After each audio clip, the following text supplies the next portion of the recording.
morning all. I am Dr.saalai Jayakalpana, connecting you with Siddha Mudra. Today we are going to see the excellent element called ether.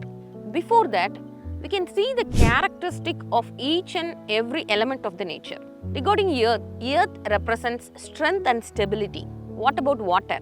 We everyone know water is for cooling and liquidity, and fire is for heat and illumination.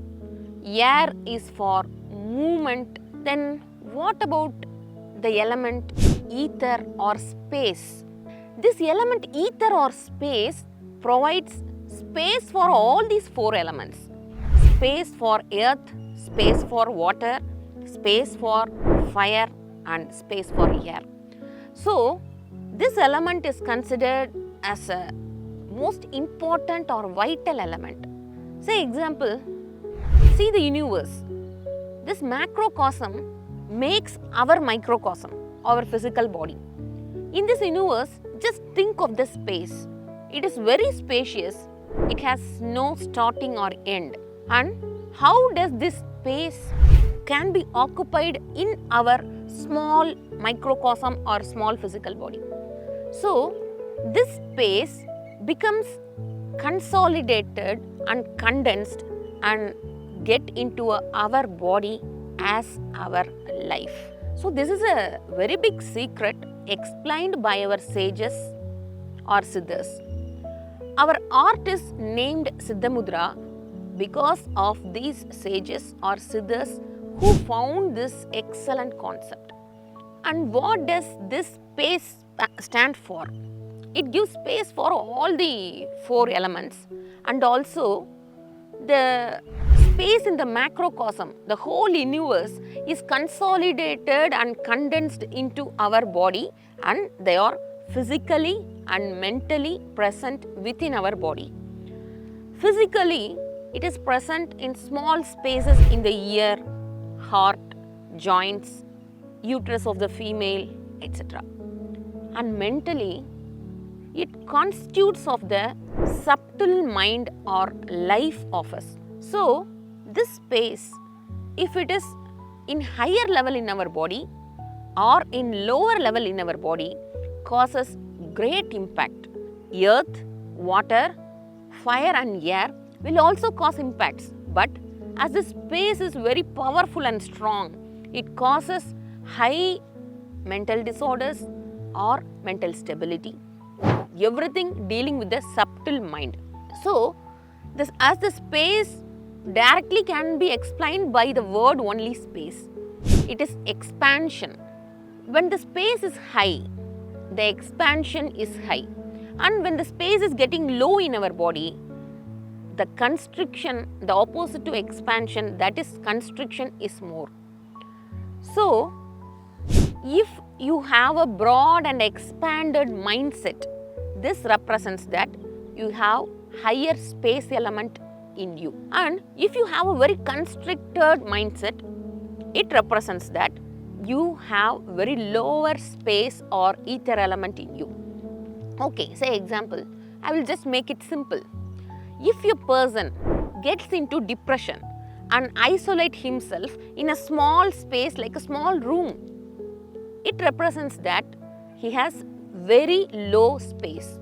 And even if the space element or the ether element is getting low, what will happen is he will constrict himself that he will not even want to live.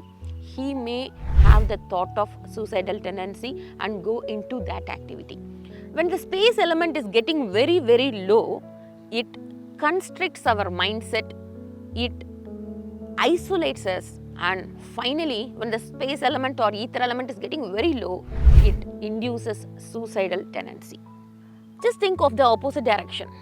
When the space element is high, one cannot stay within a room. He lives in a broad space, and when the space element is getting more high, he goes into the condition that he cannot even live within his home or hometown. He enters into the open road or open place. So we will be seeing so many persons, mentally affected persons who are roaming outside. Even if they are tied or compelled to live in a small space, they can't do that. They will just escape from that place and move on to the open. So they will be roaming and eating any food and doesn't care of that what is happening to them. These are the persons who are mentally affected and the space element is getting very high. Then how to balance this space element? This space element is the only element which we have to balance. We must not increase it or decrease it. Why so? If we start decreasing the ether element or space element, one can get a thought of suicidal tendency. If we start increasing the space element or ether element, it will lead into over expansion of the mind or mental disorder or anxiety, like those things. And if we start reducing the space element more, it will lead into isolation, depression and suicidal tendency. So, regarding the space element, we must not try to increase it or reduce it. So, what we are going to do is, we are going to just balance the space element. And out of our 5 fingers, this middle finger represents space. What we are going to do is, we are going to touch the tips of the middle finger and your thumb in both your hands. So, touching the tips gently will balance the space element. Be careful on not pressing the middle finger by your thumb. Just the tips must be touching each other.